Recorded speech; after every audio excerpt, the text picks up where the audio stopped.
gini, orang manusia pasti belanja dilihat book. Orang bilang don't just book by the cover. Tapi sekarang ini cover itu as important as the content.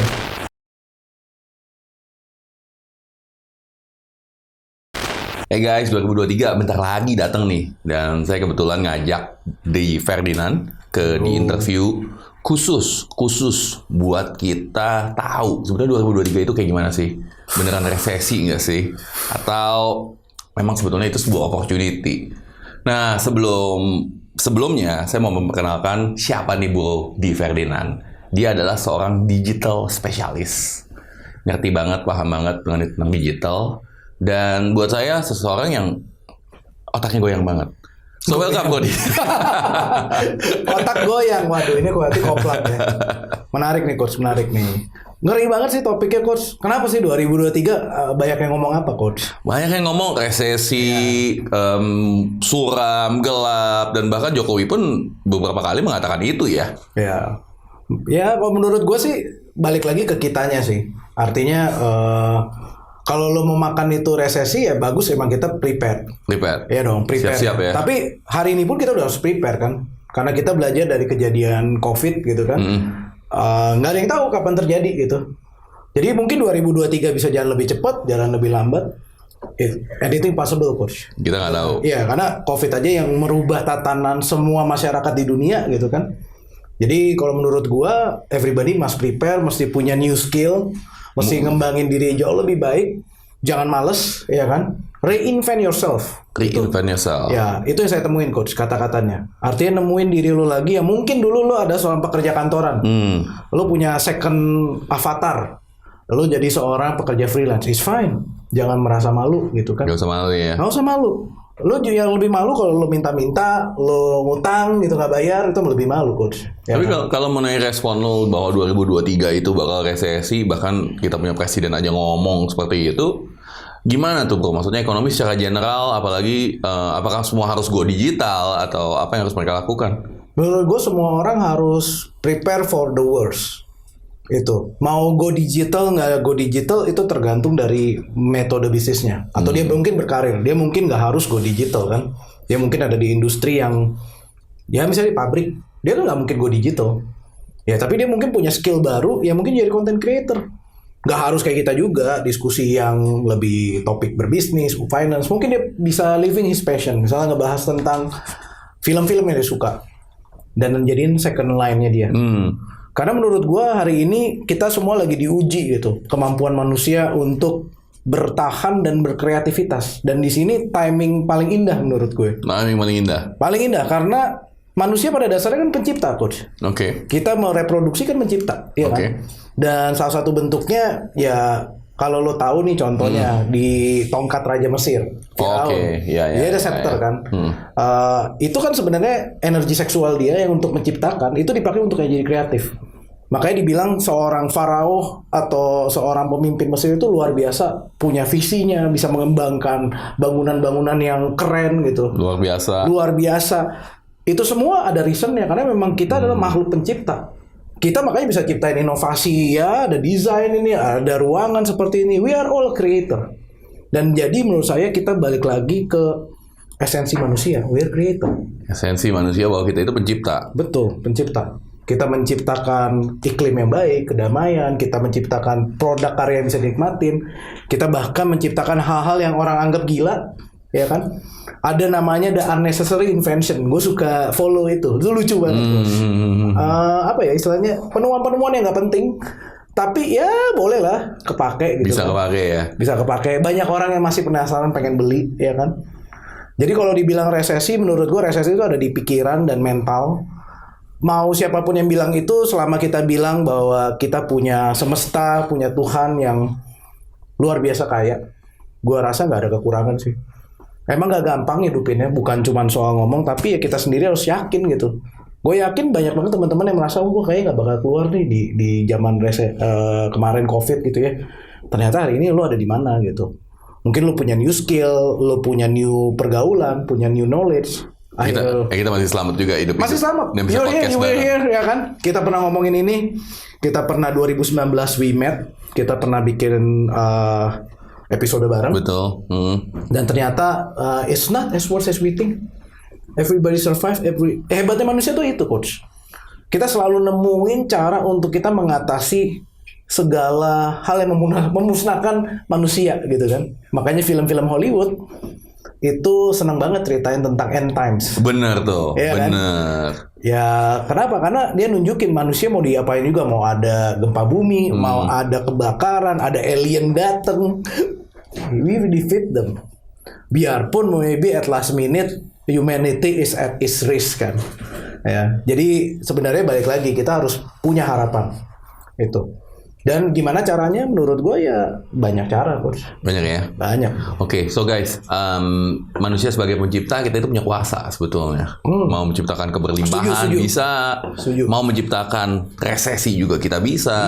So segalanya bergantung dari apa yang kita pikirin dan bagaimana kita membuat hal itu terjadi. Train your mind, coach. Train your mind ya. Ya, craft your mind. Pikirin hal-hal indah yang mungkin terjadi. Karena kan gini, setiap kali resesi ada jejak rekamnya. Resesi tahun 2018 kita skip, 2008 itu kan skip ya. Artinya nggak terlalu kerasa karena memang buying power Indonesia cukup kuat saat itu. Di Thailand kalau nggak salah, seingat gua itu cukup ke impact. Di negara-negara besar juga cukup ke impact. Di Amerika kan juga kena banget subprime tuh. mortgage itu kan salah satu yang kena ya. Ada film Big Short gitu kan. Dan itu maksudnya Indonesia mungkin saat itu lagi growing stage. Ketika growing ada resesi berarti kan mundur kan. Tapi karena grow-nya cukup besar, resesinya nggak terlalu kerasa karena ada growth-nya. Jadi bukan saran sih, maksud gue ngeliatnya kalau kita grow, ya itu akan dengan pelan resesi akan menjauh. Kira-kira gitu. Asal kita growing. Kita growing, kita stretch, kita keluar dari zona nyaman. Apapun itu, baik income kita, baik relationship kita, baik networking kita, baik education kita. Ada yang bilang 2023 itu kan sebetulnya juga merupakan zaman-zaman Indonesia itu lagi dapat demographic bonus ya sebetulnya ya. Betul, sebelum ada COVID ya. Isu-isu. Isunya waktu itu kan gitu kan. Tapi kan kalau kita lihat juga kan itu juga depopulasi ya, ada konsepnya ya. Cuman maksudnya kan kalau dilihat juga statistiknya ternyata nggak terlalu tinggi-tinggi banget. Nggak segitu tinggi? Nggak segitu tinggi ya, maksudnya itu tinggi dalam hal satu waktu. Tapi secara ya general, correct me if I'm wrong, mungkin teman-teman ada yang bisa komen di sini nih. Gue lihat sih ya mirip-mirip aja gitu, nggak terlalu jauh yang misalnya angkanya ya 30% lebih atau 50% lebih ya. Misalnya ini 1 juta gitu setiap tahun kita ngomong satu global, ternyata yang meninggal ya 1.100.000 gitu. Ya bukan gue bilang gue mensyukuri, cuman ya pasti ada spike lah. Nggak mungkin ya orang meninggal atau satu statistik itu cuma garis lurus gitu loh. Bisa naik, bisa turun. Dan ini ada spike sedikit lah. Spike sedikit lah. Ya kita kan juga tahu ketemuin banyak orang-orang hebat yang tahu caranya untuk meningkatkan imun tubuh. Ada jaga protokol. Yang menurut gua ada positifnya yaitu kita jauh lebih hati-hati satu sama yang lain. Makan udah sekarang mikir cuci tangan. Tadi nggak punya dead habit. Bahkan masuk ke sini aja ada protokol kesehatan ya. Betul, makanya gue bilang ini studio keren banget protokol kesehatan. Harusnya di pemerintah harusnya ngeliat nih studio jadi dapat award nih. Boleh kapan-kapan ngundang Sri Mulyani. Kayaknya bukan Sri Mulyani, harusnya Menteri Perdagangan. Begitu ya. Pegang gitu. Oke. Karena yang pegang peduli lindungi dan QR kan katanya itu. Dengan Menkominfo harusnya. Benar. Nah, kalau bicara bisnis, sekarang banyak banget kalau kita bicara tentang korporasi, ini pada ngerem nih. Betul. Ngerem, ikat pinggang. Setuju. Dampaknya gimana? Dampaknya pasti slowing down. Itu plus minusnya. Tapi menurut gua ini pembaruan manajemen.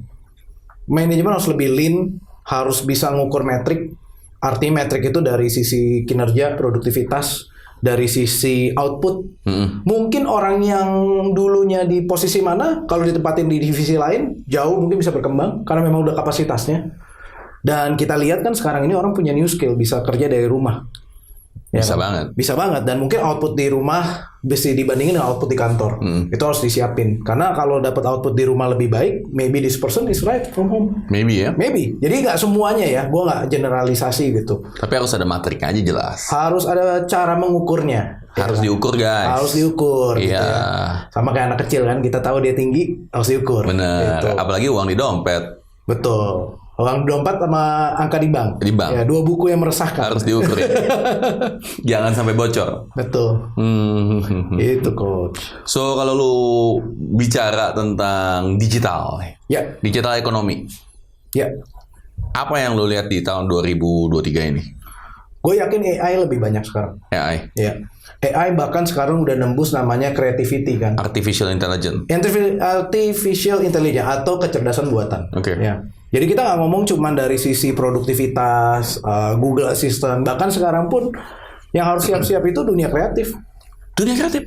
Dunia kreatif, dunia musik, AI yang sekarang dibuat itu sudah keren-keren. Ada namanya DALL-E 2. DALL-E 2. Ya, itu kalau kamu masukin kata kunci, dia akan ngasih gambar yang dia sourcing dan dia inspirasi dari internet. Dan dia bikin gambar yang unik banget. Wow. Itu. Wow. Dan sekarang pun DALL-E itu sekarang bahkan kayak Canva pun lagi menerapkan AI-nya. Jadi ada, kalau dilihat nih buat teman-teman yang punya Canva, gue juga salah satu pengguna Canva reguler. Jadi ada namanya text to image. Ini fitur yang Canva lagi kembangin secara beta. Jadi tinggal coach misalnya lagi bicara tentang kesehatan mulut gitu. Ya udah bilang aja mouth hygiene gitu kan. Nanti dibikinin gambarnya. Lu nggak usah nyari lagi. That simple. That simple. Digambarin. Digambarin mungkin ada pilihannya. Dia biasanya ngasih 2 atau 3 pilihan. Mana yang paling deketin. Kalau nggak cocok dia kasih informasi lebih tinggi. Oke, kalau bicara AI sekarang bukan hanya menyerang sesuatu yang repetitif, kan biasanya kan Atau sesuatu yang industri ya. gampang yang repetitif, yang gampang diduplikasi. Betul. Tapi kita kan sebagai manusia kan banyak berpikir bahwa dunia kreativitas ini it's our own gitu, nggak mungkin bisa disentuh, kreativitas, imagination. Nah kalau memang dia menyerang ke arah sana, nah kita sebagai manusia gimana tuh? Branding. Sebagai bisnis branding. How? Just branding?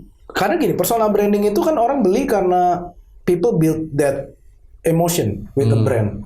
AI saya mungkin nggak akan pakai kalau kecuali saya kenal, misalnya dia nawarin saya kenal penggambarnya. I have emotional connection. Dan saya yakin bahwa branding yang baik itu harus mengikatkan emosi. Karena gini, orang beli sesuatu pertama kali mungkin karena harga, fitur, dan lainnya. Tapi ketika dia balik lagi beli, biasanya karena branding. Dan biasanya branding yang lebih experience, ada pengalaman.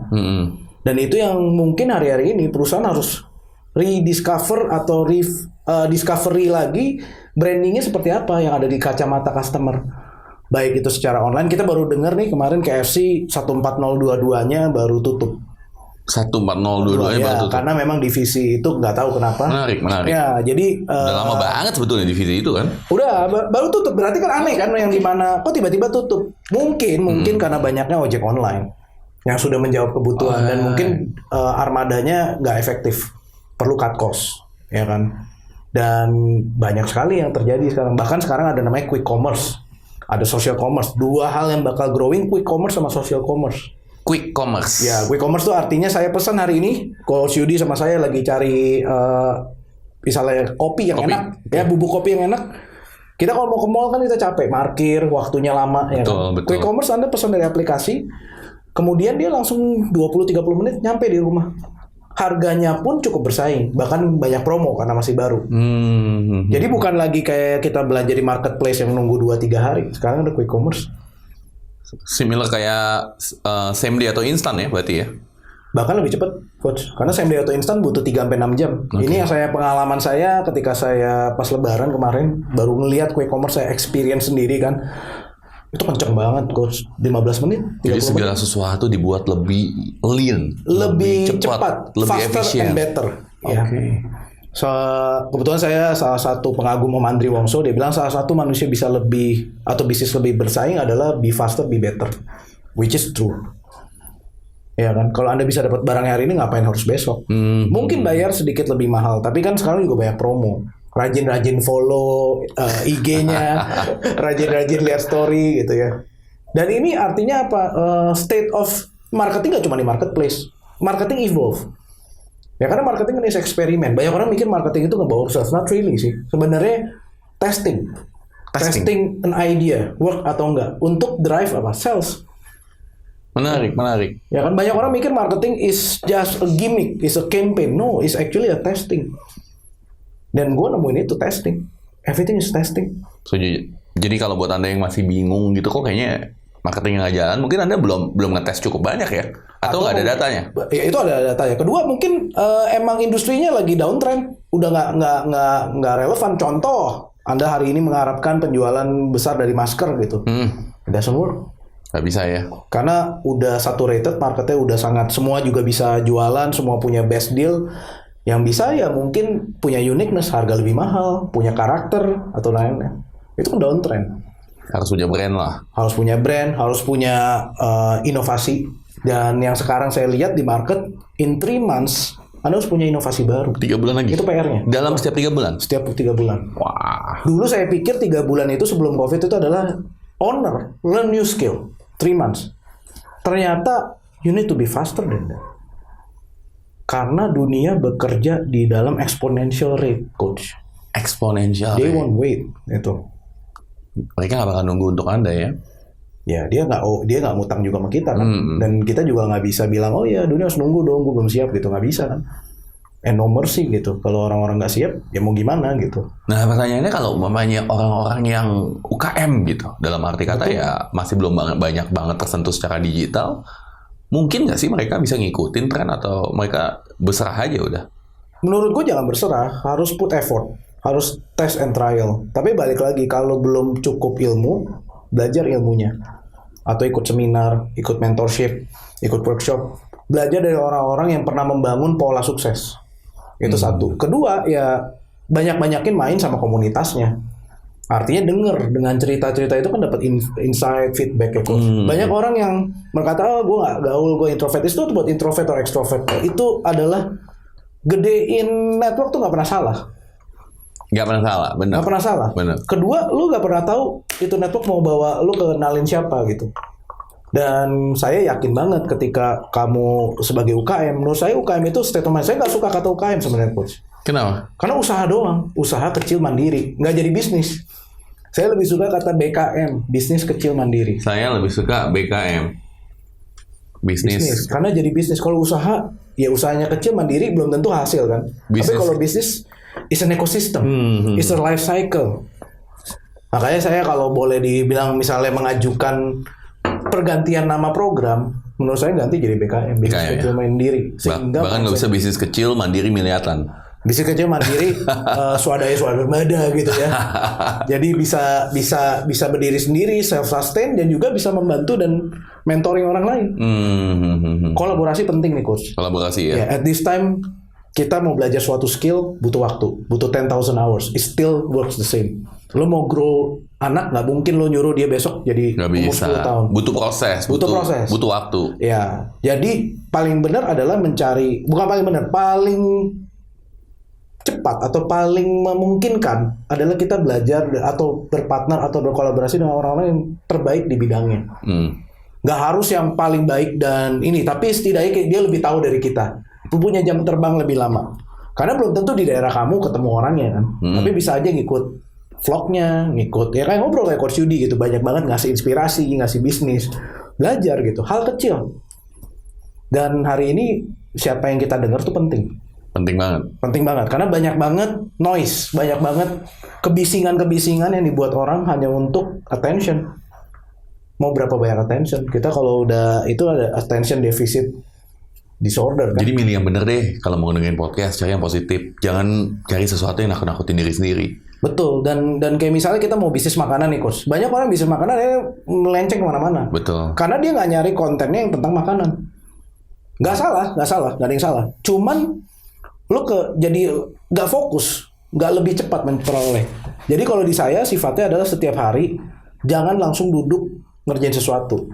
Duduk mau ngapain hari ini? Pikirin dulu ya. Strategize, mau ngapain? 3 hal aja setiap hari yang lo mau achieve hari ini, yang kamu mau capai hari ini. Mau nyelesain 1 project kah? Nyelesain 2 project kah? Atau misalnya berpikir untuk ini hari ini gue mau ngapain? Itu nada thinking. Di list down ya. Di list down, di tick gitu. Saya kebetulan ya di desktop saya selalu ada nama software namanya Momentum, itu sama Chrome, free juga. Jadi selalu ngetik 3 hal yang saya pengen beresin. Nah, biasanya yang terjadi adalah ketika kita sudah berhasil 1, yang lain-lainnya ngikut. Momentumnya kebangun. Jadi habit. 3. Jadi kebiasaan jadi juga. momentum coach. Jadi ya 3 setiap hari pasti jadi habit. Tapi yang pasti setelah itu akan lebih kerasa, nggak cuma 3. Gue masih ngerjain ini nih. Tik lagi 3. Nambah ya. Seneng. Kayak 1 hari mungkin saya bisa ngerjain kalau kerja di rumah fokus gitu ya. Lagi benar-benar in zone mode. 10 tas bisa selesai. Itu karena Produktif ya 10 ya. Puji Tuhan sih. Dan artinya itu semua adalah memang ya urusan klien. Sebagai konsultan saya juga harus beresin. Terus saya punya project sendiri, memarketkan diri saya sendiri, saya bantuin orang. Nggak pernah. Maksudnya gini, hari-hari ini dipakai untuk saya stretch ability saya. Dengan semakin banyak umur, pastinya kita mesti punya skill manajemen waktu, coach. Penting banget. Penting banget karena coach punya anak, saya punya anak. Melihat anak saya grow ke kelas 1 SD aja, saya kehilangan banyak momen kalau harus misalnya ya, harus banyak di depan komputer. Jadi saya ketika anak saya pulang, I take my time, that quality time 15 minutes aja. Nggak harus plek-plekan, tapi nggak main aja sama dia. It reveals him, dia tahu ada koneksinya, saya juga ada koneksi. Itu lebih mahal. Itu yang bikin impact menurut saya. Kadang-kadang kan orang tua ngerasa salah, coach. Oh, gue kerja dulu deh gitu, atau gue nggak punya waktu buat anak. 15 menit aja, 15 menit aja. Quality time. Make him happy, make her happy. Dan kalau kita happy, kita juga bisa produce sesuatu Betul. yang bagus. Iya, dan waktu kita bilang, anak saya dulu kan belum mengerti ya proses namanya, ada namanya kerja, harus mencari uang, harus berkreasi. Sekarang ngerti itu. Text time, dia bilang, oh Denny lagi kerja ya. Can I see what you doing? Ya, of course. You wanna be here? Ya, boleh. Denny minta, Denny lagi konsentrasi. Diajarin dari kecil. Lihat, dia kan anak kecil kan watch coach. Kita juga kan paling ngelihat orang, kok orang ini bisa ya nggak kemana-mana, kerja di rumah dulu, orang mikir babi ngepet gitu kan. Ya, tapi kan sekarang ini kerja dari rumah bukan hal aneh. Ibu-ibu di komplek pasti ngerti lah. Oh, gue kerja dari rumah WFH gitu kan. Kalau zaman dulu pasti bilang ngepet nih, pasti soalnya kan cari duit dari pesugihan gitu kan. Padahal enggak. Sekarang enggak. Padahal kita sebenarnya semua ya harus punya waktu untuk diri kita sendiri. Oke, back to business nih, bro. Sure. UKM yang bingung. Betul. Banyak. Bingung. Gimana sih mulai digital? Oke. Apa yang mesti dilakukan? Hal yang paling gampang banget deh. Oke, mulai digital adalah bentukan pasar. Dari pasar. Nah, karena tanpa menentukan pasar, kita nggak pernah tahu apa yang kita mau tawarkan, branding apa yang kita mau tunjukkan, dan pastinya produk apa yang cocok buat market itu. Oke. Ya kan? Banyak kan orang kebalik. Di offline, zaman dulu orang tuh kan industrial. Zaman dulu tuh bukan informational. Industrial, industri, semua pabrik. Kita makanya lihat zaman pabrik, sekarang shifting. Ya kan? Dulu tuh orang punya produk, dia jajain, dia promosikan, dia pasarkan. Sekarang udah beda. Digital bicara soal apa? Informasi. Informasi ini fit untuk siapa target marketnya. Dan informasi ini bisa nggak jadi solusi. Biasanya ada produk, biasanya ada program, biasanya ada kelas, apapun itu. Jadi yang pasti cari market. Dan market itu bukan, nah ini kesalahan terbesar coach. Menurut gua banyak orang nggak mengerti, nggak salah juga. Tapi mereka mikir gini, gua kalau bisa dapat semuanya kenapa enggak? Iya. Ya. Dan menurut gua, berarti lo nggak punya market, atau lo buang energi. Dan harusnya lo tentuin market siapa yang paling cocok untuk lo target. Jadi gini, contohnya gini, misalnya lo ngerti bikin kopi, Ya. ya kan? Banyak, ada kopi instan yang sachetan, itu udah nggak mungkin, karena biasanya perlu modal besar. Dan industrial. Tapi lo ngerti cara ngeracik kopi yang nyaman, yang orang nikmatin. Orang bilangnya kopi lo enak banget ya. Berarti ada market, orang-orang yang memang menghargai kopi lo. Iya. Berarti kan lo mau mulai bisnis. Kalau kita nonton judulnya Ben dan Jody, si Ben itu adalah yang jago bikin kopi. Jody itu adalah orang yang punya mindset untuk gedein kopinya. Visioner ya. Visioner, dia bisa menjadikan bisnis. Jadi mereka kolaborasi. Nah ini yang harus dicari. Lu suka kan kopi gue? Lu kira-kira tahu nggak siapa yang kira-kira bisa bantu promosikan kopi gue? Oke. Kita tanya hal simple itu. Kira-kira siapa yang bisa suka? Kita mau bikin kedai kopi bareng. Mungkin aja orang yang di sini kepikiran. Bisa-bisa jalan. Jadi nggak usah takut ngomongin ide bisnis ya. Betul.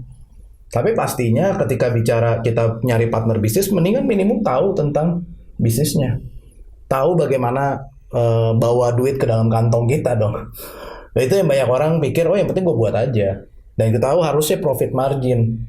Karena banyak sekali orang yang bersaing di harga. Sedangkan nggak semua orang nyari harga. Jangan tuh bersaing di harga, Anda akan mati akan harga ya. Dan kedua, kita lihat ketika terjadi perang harga, nilai lain atau manfaat lain tidak tersebutkan atau tidak dipikirin. Dan itu artinya kita sudah at the bottom of the food chain. Karena akhirnya kita bunuh-bunuhan. Hati-hati tuh. Ya, mandi darah, sebutan saya bloodbath ya. Itu coach. Pada bunuh-bunuhan repot dah, udah repot. Ya, dan kalau menurut saya itu berarti marketnya sudah sangat kasar ya, mainnya kasar. Ya keluar lah, jangan sentimen. Oke, udah ketemu nih target market. Sure. Saya pengen milih sebagai contoh, oh ya udah deh, yang penting anak umur 24 sampai 36 tahun. Pria contohnya. Kemudian apa next? Kita pria. Umur 24-36 kita lagi nyari jati diri kan. Jadi kita harus tahu nih. Tahu apa masalahnya? Apa masalah mereka? Masalah mereka. Oke. Market 24-36 apa sih lagi masanya menanjak? Masanya membangun karir, ya kan?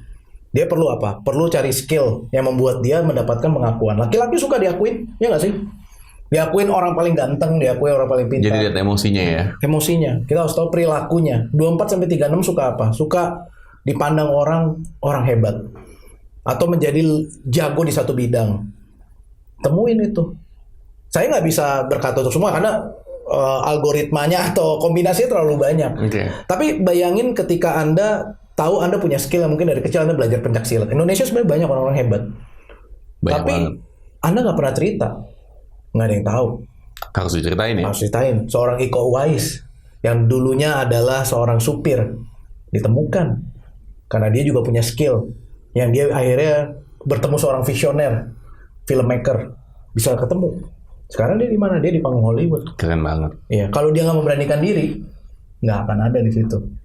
Oke, tadi lu ngomong 24-36 nyari jati diri. Sebetulnya manusia dibagi berapa? Apa aja sih? Range umurnya dan apa sih yang dicari? Mungkin ya kalau versi gua sih masih versi acak sih. Cuman kalau gue pikir cepat sekarang ya zaman muda lah sebelum kita ya masih SMA lah, zaman SMA gue sebutnya. SMA pemuda sampai umur 17 itu satu stage. Kemudian masa mahasiswa. Itu kalau pas sampai umur 17 nyari apa tuh mereka? 17 pasti nyarinya hal-hal yang fun, hal-hal yang ekspresi. Yang penting gue happy. Yang penting gue coba. Oke, nyoba sesuatu yang baru. Nyoba sesuatu yang bikin orang bilang I'm cool. Oke. Ya, jadi mungkin pakaian, fashion salah satunya. Olahraga. Kalau kita lihat di beberapa negara, olahraga itu salah satu ngetren. Dan gue udah mulai lihat di Indonesia sudah mulai sadar tentang olahraga, which is good. Kita banyak banget influencer yang fokus ke sana. Ya kan, kalau kemarin juga tahu ada Vindes bikin bulu tangkis, olahraga dibuat menarik dengan yang cantik-cantik kayak Anya Geraldine, Raisa, Hesti, Erika Carlina itu muncul semua sebagai yang memantaskan di panggung bulu tangkis. Sehingga anak mudanya tertarik. Dan ini penting coach. Artinya apa? Kita perlu tahu relevan. Ada musik-musik synchronized fest. Anak-anak musik itu di zaman muda-muda itu mereka eksperimen keren-keren. Kita tahu banyak anak-anak muda yang bermain talentanya bagus. Bahkan ada yang main game doang bisa bikin channel baik. It's okay. Jangan merasa bahwa gue cuma demen main game, maybe nobody see me. Oh, market udah berubah. Anda jadi game bisa jadi YouTuber yang bagus gitu kayak Miao itu kan bagus. Jadi apa juga sebenarnya bisa jadiin duit ya. Zaman sekarang makanya saya bilang is a creator ekonomi yang sebenarnya kita hidup di zaman yang sangat beruntung. Nggak harus kita buka stand bakmi gitu kan. Ya. Nggak harus kita jualan, nggak harus kita buka toko. Tapi jangan kalau nggak ada yang buka stand bakmi, gue nggak bisa makan bakmi nih bro. Iya jangan lah, makanya dibuka bakmi pun kan juga menjadi sesuatu yang menarik kan. Nggak ada yang salah loh. Dan menurut gue masyarakat kita tuh banyak kuliner. Jadi kalau emang mau coba bisnis kuliner, ya coba. Oke, setelah itu di atas 18 sampai range berapa nih? Sampai umur berapa? 18 mungkin sekitar 27 kali 27 ya. Agak shifting ya. Agak shifting. Jadi kan itu udah mulai masa pemuda. Masa pemuda lagi coba karir kalau orang yang masuk ke dunia karir. Kalau lagi bisnisnya mungkin udah mulai bisnis pertama. Lagi nyari buka cabang dan lain-lain. Atau mungkin dia punya ide bisnis. Nah ini penting coach. Apa yang kita mesti lakuin? Ya cari network sebanyak-banyaknya. Network ya? Validasi bisnis kita. Yang mereka cari apa tuh? Umur 18 sampai 27? 18-27 menurut gue kemantapan, establishment. Artinya lo mantap dengan apa yang lo lakuin. Lo happy with doing what you're doing. Karena kan itu di masa validasi bisnis ya kalau menurut gue. Kalau lu tadinya mulai bisnis, kalau lu karir, ya lu fokus. Misalnya lu ada di industri kreatif, ya lu fokus ke next stage-nya. Tadinya jadi graphic designer, sekarang jadi senior graphic designer. Tadinya Anda seorang YouTube video maker, mungkin udah bisa bikin your own small production house studio. Sudah mulai upgrade. Kalau mereka sebagai target market kita, perasaan apa yang mereka cari? Mereka lebih, kalau target market nyari kenyamanan, kepastian. 1827. Iya. Oke. Dan juga pastinya mereka ngelihat review. Review itu penting, coach.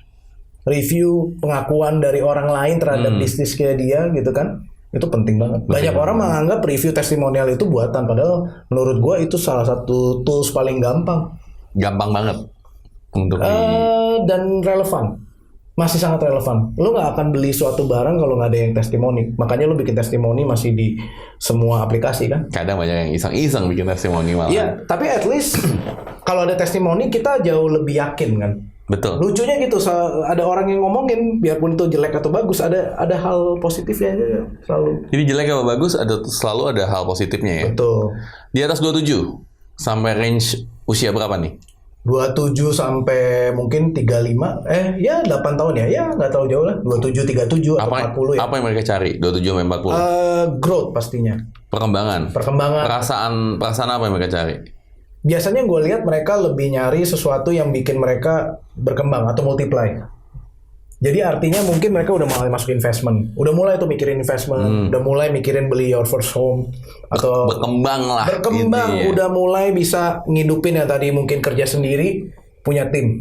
Udah bosan stagnan ya? Bosan stagnan, ya. Itu yang kalau kita bilang wajar. Jadi gini, gue nggak mau metain orang-orang. Ada juga orang-orang yang kerja dari rumah yang gue kenal, bahkan nggak punya tim. Mereka bisa bikin $500,000 sampai $1 juta. Bahkan ada yang lebih yang gue kenal. Tapi mereka bangun sistem yang keren di awal. Mereka put the effort. First 3 years-nya tuh capek banget. Jadi bukan, nggak ada namanya yang gue pelajari sejauh ini. Dulu kan gue juga kemakan ya. Banyak iklan-iklan. Wah lu besok bisa jadi kaya gitu ya. We all do lah. Manusia pasti ada rasa pengen cepet grow. Cari gampangnya. Cari ya nggak mau hidup sulit lah. Dibilang gitu kan. Ya. Tapi at the end of the day, mendingan lu fokus sama apa yang lu suka. Biarpun orang bilang passion doesn't pay you. Iya betul, somehow. Tapi kalau lo tuh passion lo itu berguna dan orang mau bayar, ya you better be kan. Ya contoh kemarin ini ada orang yang punya, gue nggak tahu lo lihat IGT nggak sih ya, tapi itu menarik. Ada orang yang main skillnya tuh niup begini doang. Indonesia Got Talent ya? Indonesia Got Talent. Itu nggak berguna gitu, karena dia nggak bikin musik, dia nggak bikin apa. Ya itu mau dikembangin sebagai skill, ya mendingan off aja. Dan itu dibilangin sama juri, it's not a skill. Itu make sense gitu. Tapi ada yang punya skill komunikasi baik, ada yang skill main piano, ya itu skill yang bisa dibawa. People can get benefit. Jadi taunya kita skill apa tidak itu parameternya apa Bu? Orang lain bisa menikmatin pastinya. Orang lain bisa dapat manfaat, orang lain bisa lihat growth. Bahkan kalau di bisnis kita bisa ukur metriknya. Ya kayak misalnya saya seorang strategis. Memang strategis long term banget play the game-nya. Kenapa? Karena saya membangun bukan lagi sensasional tapi konsistensi. Dan saya selalu bilang, if you wanna deal with me, let's talk about konsistensi. Disiplin apa atau pola pekerjaan apa yang mau kita bangun.